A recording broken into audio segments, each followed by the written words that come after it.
This is the 2007 Nintendo Conference DVD that came within this Nintendo Company book from 2008. I actually already did a video on this book on this channel, so if you want to check it out, you can. I think it's pretty cool. But this DVD itself is of a press conference that was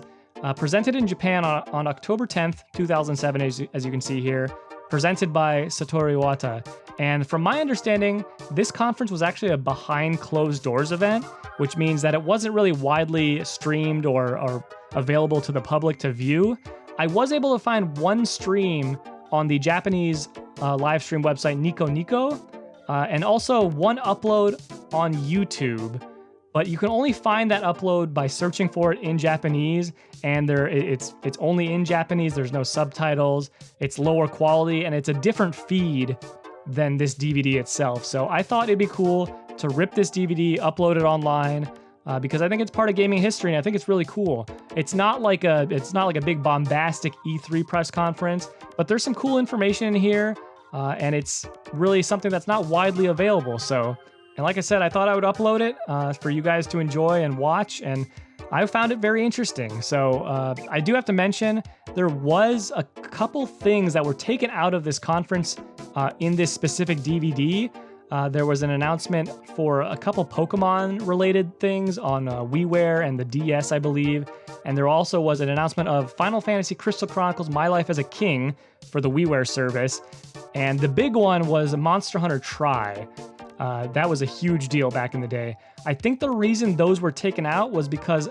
they're third-party titles and trailers, and Pokemon is kind of a separate thing from Nintendo themselves, even though Nintendo owns a large share of it. But yeah, this DVD was put into this company book, like I said, which was created for potential employees of Nintendo, and maybe having those third-party videos in there weren't really what Nintendo wanted. So those were taken out, but other than that, this should be the entire conference in its entirety. So like I said, turn on those captions, check it out, and without further ado, here it is. Hope you enjoy.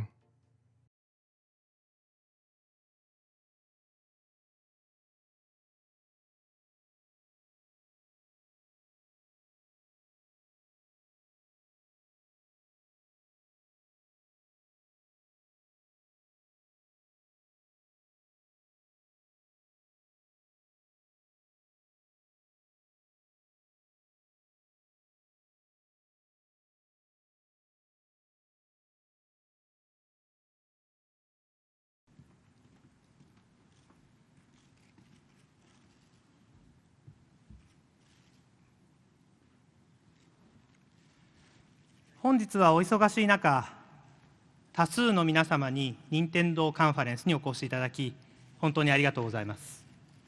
社長の岩田でございます。本日は、この年末から来年頭にかけてのソフト展開についてお話しさせていただきますが、それに先立ちまして、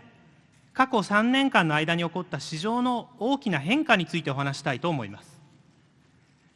私たち任天堂はゲームが高度に成熟していく一方で、特に日本のゲーム市場においてゲームを遊ばれるお客様の数が減少しているのではないか、そういう危機感を持ってそれに対応するため、ゲーム人口拡大を基本戦略に掲げて、従来とは異なる方向で新しい製品の展開を続けてまいりました。ゲーム人口拡大の第一のステップとして、我々は2004年12月に全く新しい携帯型ゲーム機、任天堂 DS を発売しました。そして、タッチジェネレーションソフトの展開。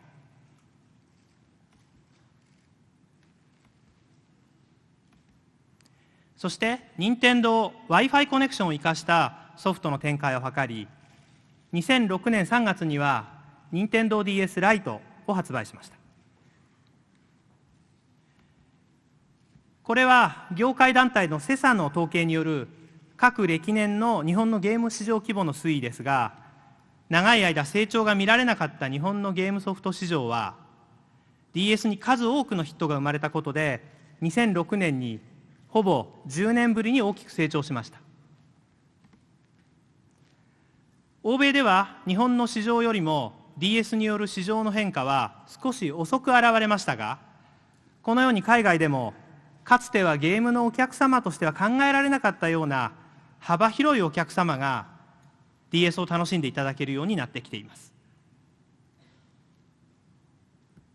DS の展開に次ぐゲーム人口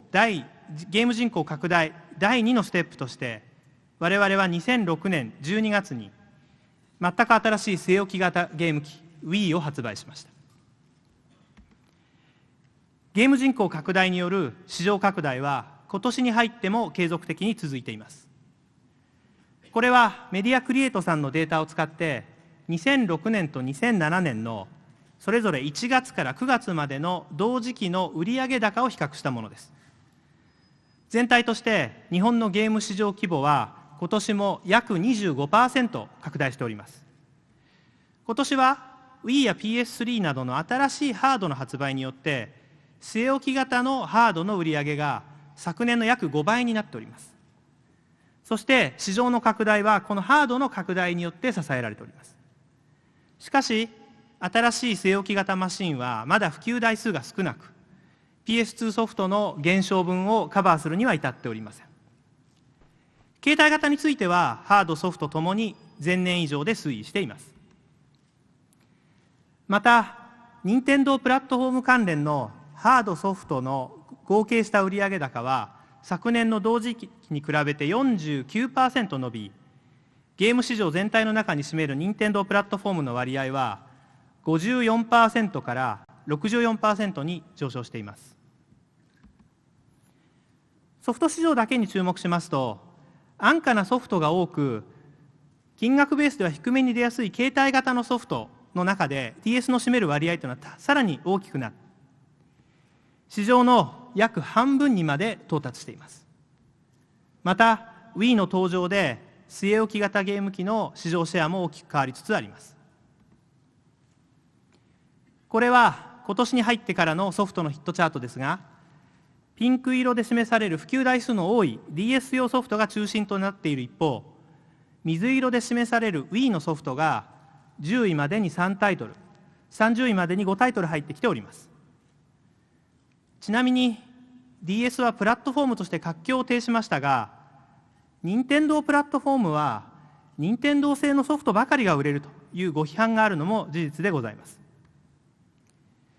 これは昨年と今年の同時期の DS ソフト市場における任天堂のソフトウェアのシェアの推移です。昨年は市場の激変が起こった時期であり、 DS 用のソフトの開発については任天堂が過去に投資を突出させておりましたので、 DS ソフトの4分の3以上が任天堂とポケモンで占められるという状況であり、確かにご批判があっても無理はない状況でございました。しかしご覧のように今年に入ってかなり状況は変わってきております。これは昨年の市場の激変で各ソフトメーカーさんが DS への投資を本格化されているということが大きな要因です。多くのソフトメーカーさんが過去に例を見ないほどの量のソフトを任天堂のハード向けに開発されています。今年の年末までにもご覧のようなソフトメーカーさんの有力ソフトが次々と発売されますので、 DS ソフト市場の拡大とともにソフトメーカーさんのシェアはさらに高くなっていくものと予想しています。 Wii に関しては発売から日が浅いこともあり、まだ任天堂の市場シェアが極端に高い状態となっておりますが、これもいずれ DS と同じように変化をしていくものと考えております。 Wii による海外でのゲーム人口拡大は日本と同じようにまさに現在進行中です。 DS の時は日本の市場の変化に少し遅れて市場の変化が始まりましたが、 Wii では市場の変化が世界同時に進行しており、そして幅広いお客様が Wii に興味をお持ちいただき、そして実際に楽しんでくださっています。このゲーム人口拡大に向けての2つのステップにおいて、それぞれのゲーム機のユーザー人口がどのように変わってきたのかということをご覧いただきたいと思います。ゲーム機が何台売れたのかということについてはさまざまな市場調査データがございますが、ゲーム機のお客様の年齢や性別の構成は販売データでは分かりません。また1台のゲーム機は複数のお客様による共有されておりますので、購入したお客様だけの年齢や性別を調べても、実際のユーザー人口の推移が分かりません。そこで任天堂では年に2回、東京と大阪で3000人規模の面接調査を行い、ゲーム機ごとのユーザー人口を推定して、私たちのゲーム人口拡大戦略の進捗を確認してまいりました。これは2005年5月、約2年半ほど前のゲームボーイアドバンス SP のユーザー人口の構成です。グラフの左側が低い年齢、右が高い年齢となっており、上が男性、下が女性を表します。この時、その前年の12月に任天堂 DS が発売され、4月に任天堂 X が、5月に脳トレが発売されていましたが、まだゲームボーイアドバンスが市場の中で大きな存在感を持っていた時期です。ご覧のように、低い年齢層のお客様に大きな山がある構成になっていました。当時、任天堂のゲーム機のユーザーは、低年齢層のお客様が中心であるという認識が一般的でしたが、それはこのデータでも裏付けられております。ちなみにこれはそれと同じ調査での任天堂 DS のお客様の年齢性別の構成です。この頃、まだ DS の普及台数は300万台にも到達しておりませんでしたが、当時のグラフの基本的な形は、ゲームボーイアドバンスと同じようになっていたということがわかります。しかし、この姿はゲーム人口拡大の前進とともに大きく変わり、今はこのような姿になっています。実は最初の調査ではサンプルとして64歳までの方に集まっていただいていたのですが、それでは不十分であろうということで、近年は74歳の方にまで調査対象を広げております。もちろん、この調査の時点で DS の普及台数が1800万台を超えておりましたので、絶対量が増えているということはもちろんなんですが、全年齢にまんべんなくお客様がいらっしゃるということがわかります。また、女性比率はなんと 53% にも達しています。一方、据え置き型のハードですが、これは2年半前の調査のゲームキューブのお客様の年齢や性別の構成です。縦軸のスケールは先ほどと少し変えてあります。やはり、この時のお客様の構成は、低年齢層に厚みがある構成でした。このようなことから、ゲームキューブやゲームボーイアドバンスの時代には、任天堂のプラットフォームは子ども向けであるという認識が一般的でありました。これに対して、今年7月時点での Wii のお客様の構成はこのようになっていました。この時点での普及台数は、まだ300万台程度と普及の初期段階です。しかし、すでに幅広い年齢の大人層の皆さんに、ゲームキューブ以上にすでに受け入れられており、必ずしも低年齢層中心の構成にはなっておりません。また、DS に引き続き、女性比率が 51% と過半数を超えております。もう一つ、これらの調査を通じて、ゲーム機のハードごとの世帯あたりのゲーム機を触っていただいているお客様の数、世帯あたりユーザー数を調べてきました。ここにも DS や Wii の独自性がはっきりと現れております。かつて据え置き型ゲーム機では 2.2 から 2.8 程度、携帯型ゲーム機では 2.0 前後だった世帯あたりのユーザー数は Wii では 3.5、DS では 3.0 と史上最も高いものになっています。この調査には一人暮らしの世帯の方も多く含まれておりますので、これは家族全員が DS や Wii を遊んでいただく世帯がいかに多いかということを同時に表しているデータでもあります。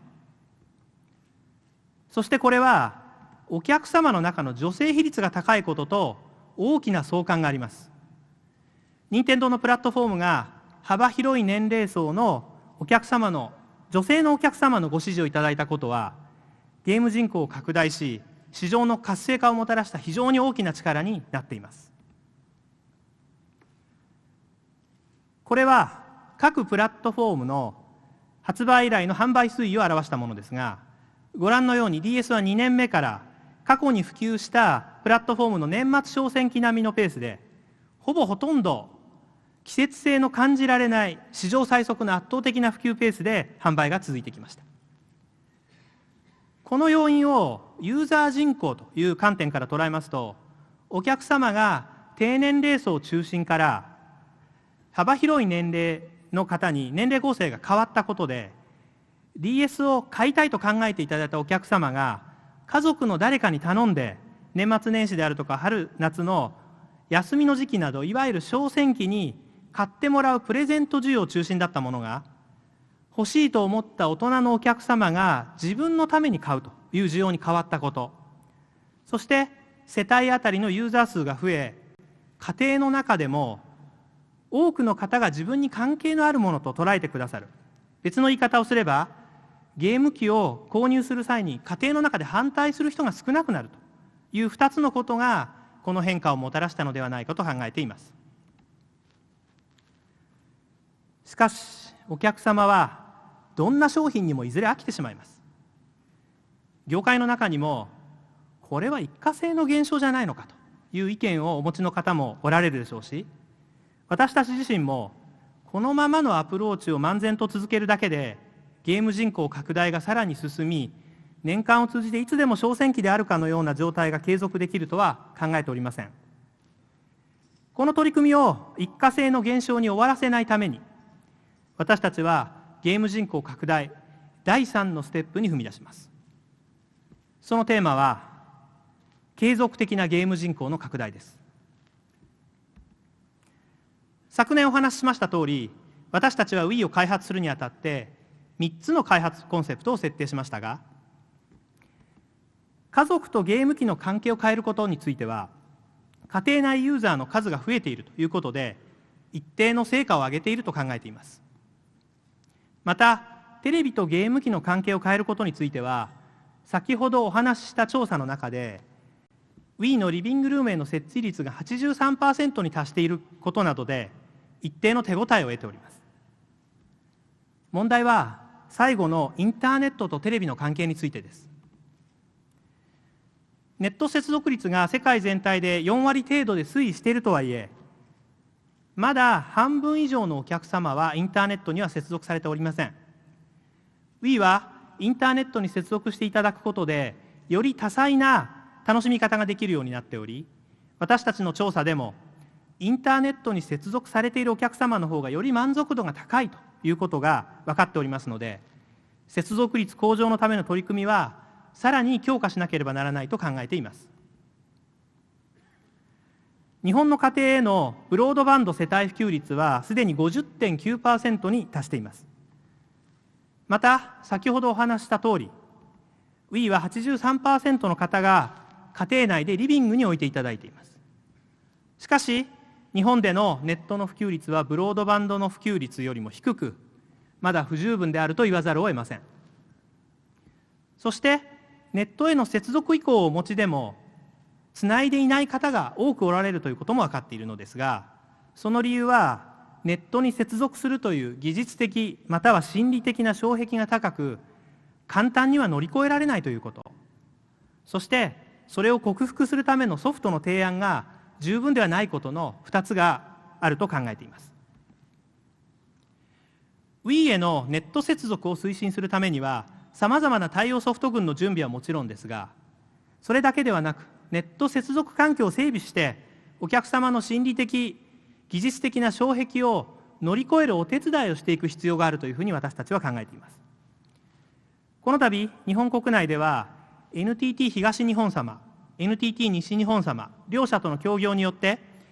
ネット接続環境を整備することに取り組んでいくことになりました。近日中により詳しい内容についてお知らせできると思います。Wii をネットに接続していただくことでお楽しみいただける代表的なサービスの一つに、バーチャルコンソールがあります。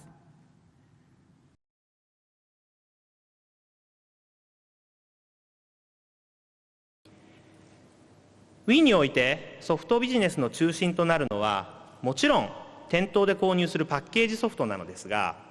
今回 Wii では以前からお知らせしておりますように、ファミコン、スーパーファミコン、任天堂64、そして他社さんのマシンになりますが、メガドライブ、PC エンジンの懐かしいゲームソフトをインターネットからダウンロードして楽しめるようにするバーチャルコンソールという仕組みを用意しております。バーチャルコンソールは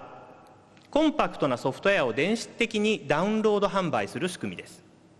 この仕組みは物理的な在庫を持つ必要がないことから、どんなに売れても売り切れることがございませんし、また逆に需要が小さいからといって在庫が置かれておらず買えないということもございません。これはいわゆるロングテールの需要を顕在化させる仕組みとなります。ただし、この仕組みをご利用いただくには、Wii を家庭内でインターネットに接続していただかなければなりませんので、ブロードバンドの普及が進みつつあるという我が国におきましても、まだまだ全員がすぐにご利用いただけるようになるとは言えないかもしれません。このソフト代金の支払いですが、Wii ポイントと呼ばれるポイントを利用して行います。Wii ポイントは主要なクレジットカード、または Wii をお取り扱いいただける販売店様の店頭で購入できる Wii ポイントプリペイドカードにより入手します。これが Wii ポイントプリペイドカードです。1000円で1000ポイント、3000円で3000ポイント、5000円で5000ポイントの3種類のカードが用意されます。各ソフトの購入時には、一度お金を Wii ポイントに変換して本体にチャージしてから、各ソフトの購入時にこの Wii ポイントを使って支払うという流れになります。昨年、Wii の本体を発売したときに始めたバーチャルコンソールのサービスですが、順次選択していただけるソフトが増え、本日現在で合計203タイトルになりました。有償でのダウンロード販売総数は先週の時点で全世界で780万ダウンロードに到達しています。このようにバーチャルコンソールという新たな取り組みは世界中のお客様のご支持をいただくことができましたが、私たちが次に展開するのが WiiWare と呼ぶサービスです。これは懐かしのクラシックゲームをダウンロードするバーチャルコンソールに対し、店頭で販売されていない Wii の新作ソフトをダウンロード購入できるようにするというものです。家庭用のゲーム機の市場が誕生し、間もなく四半世紀が経過しようとしていますが、当初は誰もが小さいリスクで参入できたゲームソフト開発は時代とともに大きく変わり、今では優れたアイデアがあっても巨大化したリスクを負うことができずに形にならないという状況が増えてきました。パッケージ販売がこれからもこの業界の重要な販売方法であることは間違いありませんが、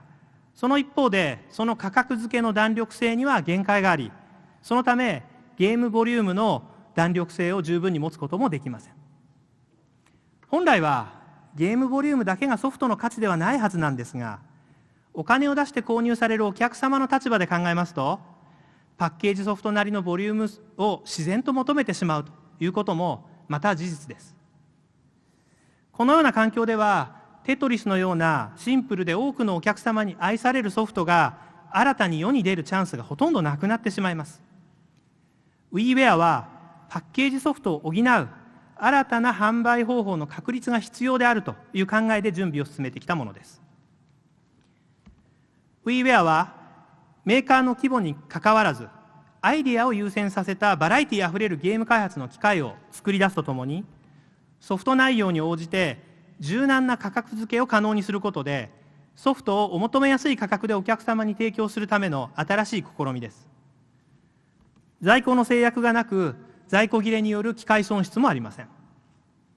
すでにバーチャルコンソールが同様の仕組みで実績を上げておりますから、お客様も店頭でWii ポイントプリペイドカードを購入して自宅でソフトをダウンロードするということに徐々に慣れてこられています。私はゲーム開発者出身ですが、ここでアイデア勝負の土俵を用意することは、未来のゲーム開発人口の拡大にとっても大きな意味を持つと考えています。ダウンロードしたソフトはバーチャルコンソールと同様に Wii 本体の内蔵メモリに格納され、Wii メニュー上からチャンネルの一つとして起動できます。WiiWare への取り組みに対しては、海外も含めますと、すでに100タイトル以上のご提案をいただいております。この中には、従来、家庭用ゲーム機向けのソフト開発には参入しておられなかった会社さん、あるいは従来開発はされていても、ソフトの販売は他の会社さんに委ねておられたような会社さんの例も少なからず含まれております。いろいろな方々に新しいビジネスチャンスを提供することができるのではないかという手応えがあります。しかし WiiWare はミニゲームやパズルゲームを配信することだけを念頭に考えられた仕組みではございません。WiiWare ではいろいろなジャンルの提案ができるように取り組んでいきたいと思います。2008年3月からサービスを開始する予定です。もう一つ、私たちが目指しているのは Wii チャンネルの充実です。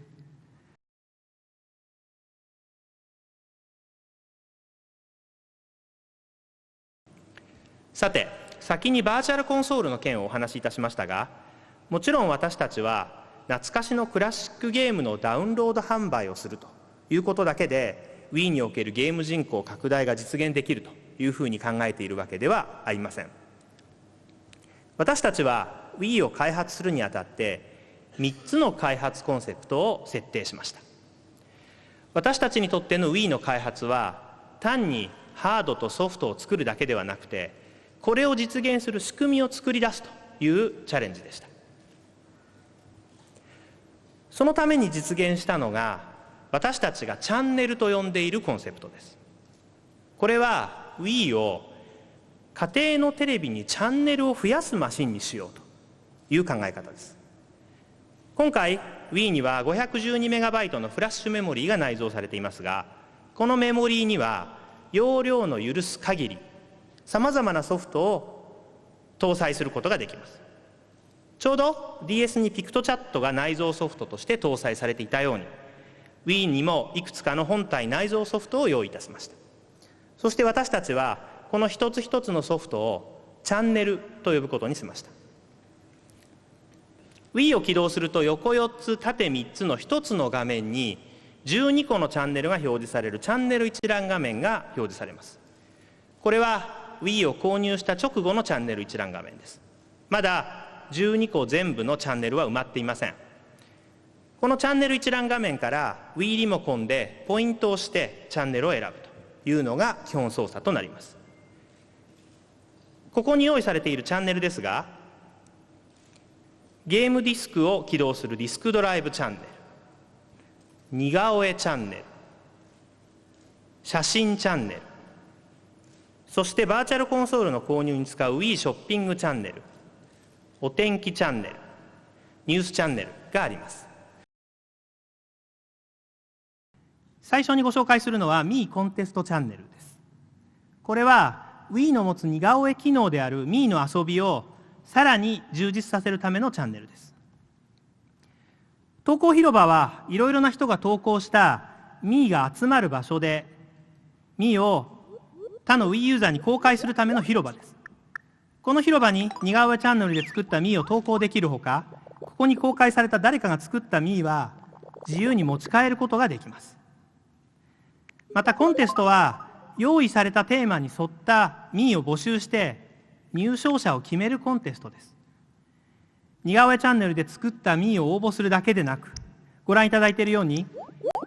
応募された Mii を審査することができます。このような形で Wii ユーザー同士のMii を使ったコミュニケーションのきっかけを作り、Mii を活用したソフトがさらに楽しく楽しめるようにするためのチャンネルです。Mii コンテストチャンネルは11月に配信予定です。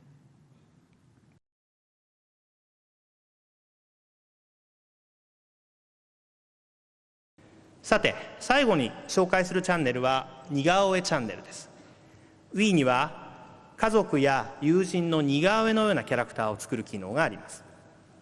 私たちはこのキャラクターを Mii と呼んでいます。では実際に Mii の作り方をご覧いただきましょう。Miiを作るのはこのように顔の輪郭や髪型、あるいは目の形、そして大きさですね。あるいは鼻の形、眉毛、やはり大きさを変えたり傾きを変えたりします。そしてこうやって位置関係を微調整していくわけですね。今度口の形ですね。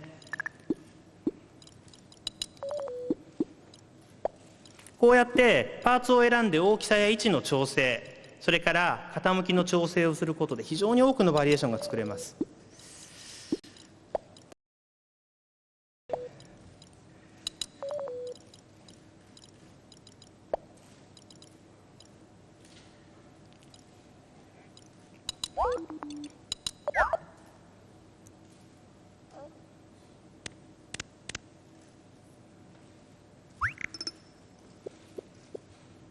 時間の関係もありますので、ビデオを少し早回しにいたしますが、私の顔を作る様子もご覧ください。パーツを選ぶだけなんですが、本当にいろんなキャラクターが作れます。私自覚はないんですけど、こんな口の形なんですかね。ここで作った似顔絵のキャラクターミーは Wii 対応のいろいろなソフトで活用できます。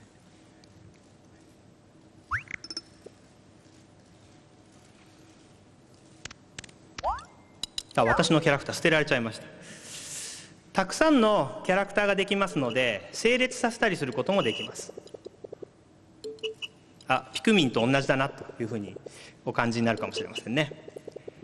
ここで作った似顔絵キャラクターのミーは Wii 対応のいろいろなソフトで活用できます。これは E3 でもご紹介した Wii スポーツなどいくつかの同時発売ソフトに組み入れた例です。ちなみにこの Mii は Wii リモコンに転送して友達の家に持っていくということもできます。 Wii スポーツは Wii リモコンによる直感的な体感操作を生かした全く新しいスポーツのシリーズです。先ほどご紹介したように似顔絵チャンネルで作った Mii が利用できます。続いてご紹介するのはゲーム情報のためのチャンネルであるみんなの任天堂チャンネルです。このチャンネルはお客様のご自宅にあるインターネットに接続された Wii を通じてゲームに関する映像を見ていただいたり、あるいは DS ソフトをお試しいただいたりするためのチャンネルです。全国の小売店さんに設置されている DS ステーションや Wii ステーションの簡易版が自宅にやってくるというふうに考えていただくと分かりやすいと思います。店頭のステーションでは自動的に映像が流れていますが、このチャンネルでは自宅でゆっくりとご自身のペースでゲーム情報を調べていただきます。ただこのチャンネルの大きな特徴は、みんなの任天堂の名前にも表れている通り、Wii をお持ちのお客様の中で実際にその商品を遊んだ方だけが1人1回だけ投票できる仕組みで集めたデータを反映して、お客様の好みやプレイスタイルに合ったソフトを探すお手伝いをする仕組みを提供していることです。またお客様から承諾を得た上で Wii 本体に格納されているプレイ履歴データなどを集計し、全国でそのゲームがどれぐらい遊ばれているのかということを確認していただけるようにもなっています。もちろんソフトはいろいろな方法で探せるようになっています。時間の関係もあって投票の手続きは早回しでお見せしますが、まず性別、そして年齢、それからおすすめ度合いをアナログ的に入力してどんな人に向いているかを投票するわけです。任天堂が収集するデータはあくまで統計的な利用に限って使用し、お客様の個人情報と関連づけて管理することはありませんので、どうかご安心ください。また全国の DS ステーションで展開している DS のお試し版配信サービスの簡易版もみんなの任天堂チャンネルでお楽しみいただけるようにしています。このようにソフトを選んでいただくと Wii が DS ステーションの DS ソフトの配信ステーションに早変わりし、ご自宅で DS のお試しサービスが行えるようになります。みんなの任天堂チャンネルも11月から配信予定です。この年末の最重点商品である Wii Fit については、私の話の後で制作の中心となった当社の宮本から直接詳しい説明をさせていただきますが、その前にチャンネルに関連して一つお話しさせてください。すでにロサンゼルスで7月に開催された E3 で発表しました通り、Wii Fit はバランス Wii ボードという体重や重心バランスを測る機器を同梱して発売されます。体重をコントロールするには毎日体重を測って記録するといいという話を多くの方が耳にされたことがあるんではないかと思いますが、現実に続けようとするとなかなか簡単なことではありません。私たちは Wii Fit でこれを容易に実現しようと考えました。しかしディスクからソフトを起動しないと体重が測れないのでは、一度他のソフトを遊び始めた途端に体重を測るのが億劫になってしまいます。このため Wii Fit ではディスクから Wii Fit チャンネルを本体に追加できるようにしました。今まではネットワークに接続されていない Wii でチャンネルが増えていくということはありませんでしたが、これからこういう使い方も提案していきたいというふうに思います。継続的なゲーム人口の拡大のために私たちが重要だと考えていることがもう一つあります。それはゲーム熟練者の方々にご満足いただくだけではなく、ゲーム初心者の方々にもご満足いただけるような商品を展開していくことです。この2つが両立しなければ、ゲーム機を日常的に触っていただくお客様の数が継続して増えていくことはありえません。これまでのゲーム業界の常識としては、この商品は初心者向けだ、こっちの商品は上級者、熟練者向けだと、商品ごとにどんどん商品を細分化してソフトラインナップを揃えていくというのが一般的なアプローチでした。このような方向で成熟が進むと、お客様はどんどん細かく分断されて、その結果対象も狭まり、そしてゲームを楽しむお客様の数が減っていくことになってしまいます。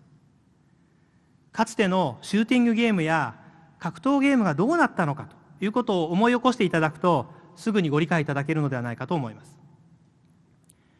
もちろん一つのゲームを初心者の方にも熟練者の方にも楽しめるようにするということは容易なことではございません。しかしそう考えてゲームの細分化を進めたことが結果的にゲーム市場を狭めてしまったのではないかと考えた私たちは、初心者と熟練者の間にある心理的な壁を壊すということに真正面からチャレンジすることにしたわけです。 DS で6月に発売したゼルダの伝説はこのテーマに真正面から取り組んだものです。ゼルダといえばゲーム熟練者向けのゲームの代表格で、従来はゲーム初心者の方に受け入れていただくことは難しいと考えられていました。今回 DS の特徴であるタッチペン操作を取り入れることで、熟練者初心者両方のお客様にアピールしようとしました。もちろんタッチペンで遊べるゼルダに対しては不安を感じたゼルダファンのお客様も多数いらっしゃいましたが、その結果としては初動型ソフトとしてこれまで販売されてきたゼルダが長期間安定した売れ方に変化し、ご覧のクラブ任天堂データの分析結果でも明らかなように、一番下の DS ゼルダは従来のゼルダと比べて大人のユーザーの方の登録比率が高く、そしてこれまで男性ユーザー圧倒的優位だったゼルダシリーズの中で女性登録比率が高くなりました。クラブ任天堂では登録データで男性比率が高めに出る傾向があります。ですから実際の女性比率はさらに高いものと考えられます。特に女性の中でも10代後半から30代前半にかけてのお客様が多く、また会員様の中にはニューマリオや動物の森で初めて DS を触り、そして今回初めてゼルダシリーズを遊ばれているという方が多いことも分かっております。そしてこの取り組みはゲーム初心者の皆さんにご満足いただいただけではなく、タッチペン操作に不安を持っておられたゲーム熟練者の皆さんにも最終的に納得していただけたのではないかというふうに感じています。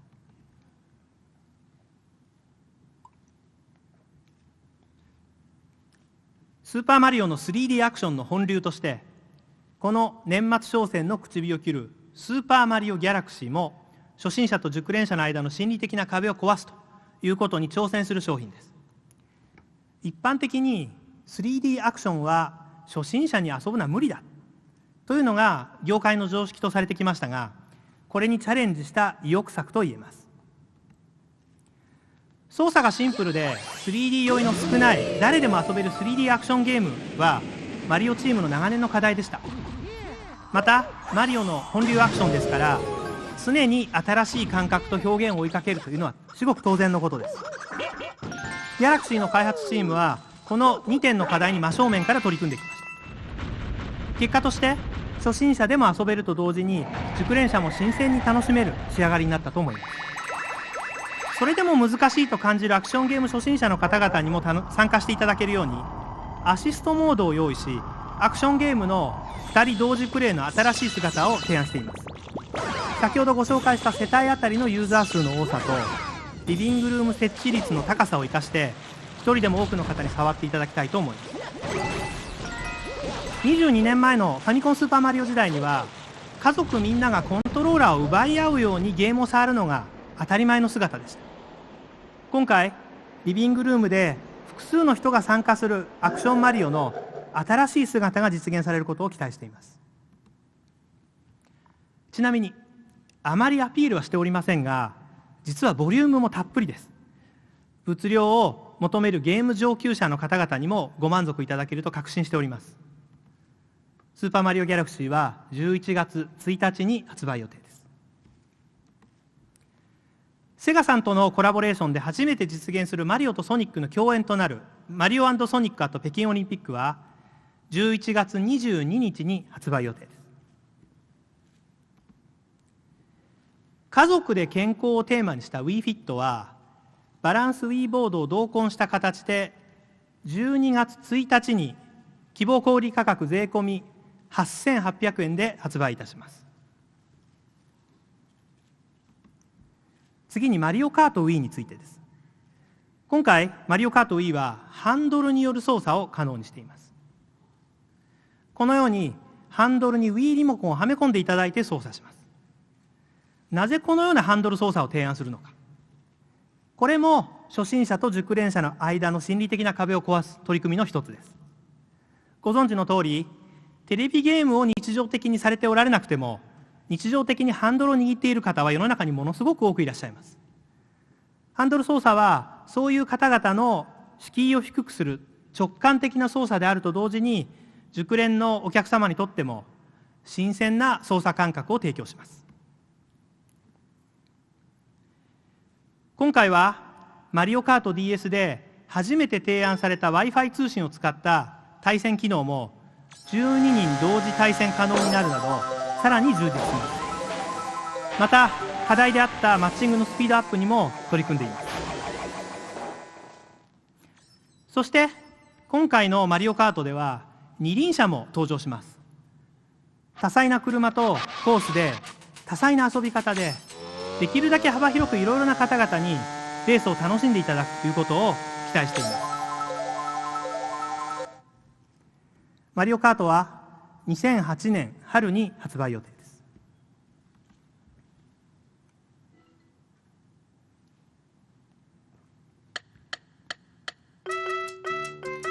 昨年の E3 のオープニングで宮本が指揮をしてお見せした Wii ミュージックについてですが、長らく続報をお伝えできていませんでしたが、今日はこのステージでの発表の後、会場でスタッフが実演をさせていただくことにしています。このソフトも初心者と熟練者の間の心理的な壁を壊し、いろんな人に一緒に遊んでもらうことを目指す代表的なソフトの一つです。では次にこの映像をご覧ください。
今回のスマブラは、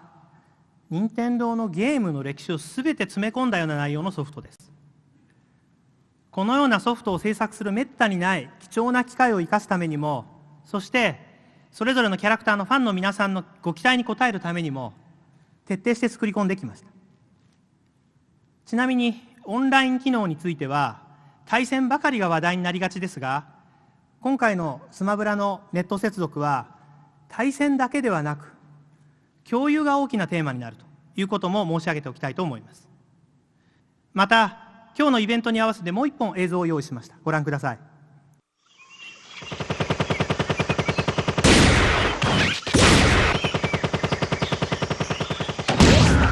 もたもたしてると置いてくぜ。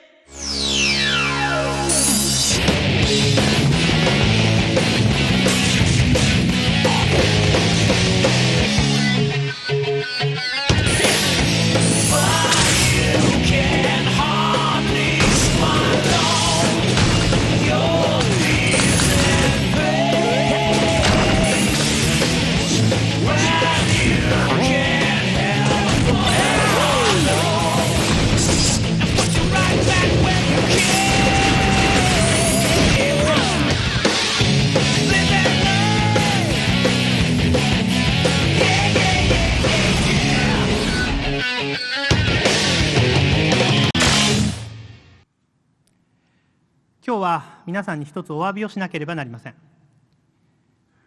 大乱闘スマッシュブラザーズ X はこのスマブラ史上最高のボリュームをしっかりと仕上げるため、当初の予定より少し開発にお時間をいただくことにいたしました。楽しみにお待ちいただいているファンの皆様にはさらにお待たせする結果になり本当に申し訳ありませんが、発売を2008年1月24日とさせていただきます。アメリカでの発売日についても見直した上で改めて現地で発表する予定です。ゲームを愛するあらゆるお客様にご支持をいただけるよう、任天堂はこれからもゲーム人口拡大へのチャレンジを続けてまいります。